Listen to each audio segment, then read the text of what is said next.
ఇగో నేను చూస్తున్నా ఓకే ఆర్మూరు రాకేష్ దగ్గరకు పోయి రాకేష్ నా తోబుట్టుతో సమానం. ఆయన ఏజ్లో పెద్దగా ఉన్నా నాకన్నా పాలిటిక్స్లకు తీసుకొచ్చింది నేను.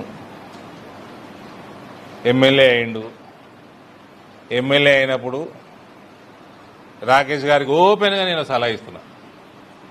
నా సోదరుడు ఆయన ఎమ్మెల్యే కాగానే ఏంది తేనె లెక్క ఈగలు మస్తు ఆలుతాయి. ఈగ దగ్గర నీకు నువ్వు లీడర్వి, నీకు బూత్ కార్యకర్తతో పని, ప్రజలతో పని. No coterie, no inner circle.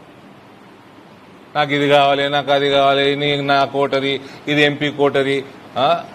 ఇది ప్రెషర్ ఉంటేనే ఉంటుంది, అందరికి ఉంటుంది. రాకేషే కాదు, ప్రతి ఒక్కరికి ఉంటుంది. నాకు కోటరీ లేదు. మా సోదరుడు రాకేష్ కూడా అదే చెప్తా, కోటరీ పెట్టుకోవద్దు. అందరు వస్తారు, అందరికి పని చేద్దాం. ఆయన today Rakesh Reddy is an icon in Telangana BJP. There is no doubt. పని చేస్తున్నాడు కాబట్టి, మాట్లాడే సత్తా ఉంది కాబట్టి he's become an icon in Telangana. And I will always be proud about it. Rakesh నేను బీజేపీలోకి తీసుకొచ్చినా అని. పని చేసేటోడు దగ్గర వచ్చి సోది పెడతా ఉంటారు చాలా మంది. ఆ సోది ఇప్పుడు మాకంటే నాకు చరిత్ర డి శ్రీనివాసు కథ కార్ఖానా పార్టీని నడిపించి పార్టీని గెలిపించిన చరిత్ర ఉన్నది మా కుటుంబంలో. మాకు అలవాటు ఉంది. ఆయన పాపం పాలిటిక్స్లో కొత్తగా వచ్చిండు. సోది పెట్టేటోళ్ళు చాలా మంది జయమవుతారు ఎమ్మెల్యే కాగానే. ఆర్మూర్లో ఫస్ట్ టైం బీజేపీ ఎమ్మెల్యే. మళ్ళా 2 చెవులు ఇచ్చిండ్రు, ఒక చెవులు వినాలి, ఒక చెవులు వదలాలి. అది రాకేష్ చాలా smart fellow, very smart guy. పెద్ద పెద్ద బిజినెస్లు చేసినోడు, ఈజీగా అర్థం చేసుకుంటాడు. మీరు దాని గురించి ఆలోచన చేయాల్సిన అవసరం లేదు. మీ మీడియాలు బాగా ఛానల్ అయిపోయినాయి. ఎవడో రిపోర్ట్ ఇవ్వాలి. లాస్ట్ 15 రోజుల నుంచి కంటెంట్ లేదు.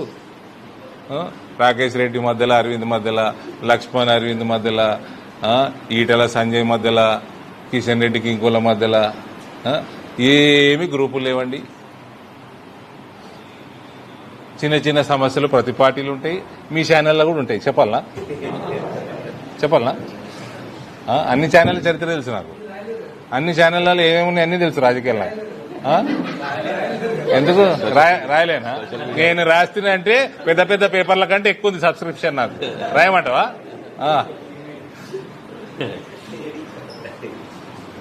Rakesh Reddy is emerging as a very strong and bright leader in Telangana.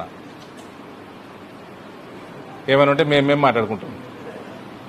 అక్కడ ఫస్ట్ టైం ఎమ్మెల్యే వచ్చిండు కాబట్టి ఆశావాహులు పెరుగుతారు.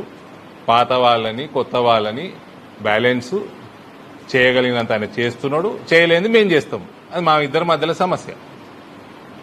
అది నా బాధ్యత. ఆయన కంటే ఎక్కువ బాధ్యత నాది. అది నేను చెప్పింది. ఇప్పుడు కూడా చెప్తున్నా.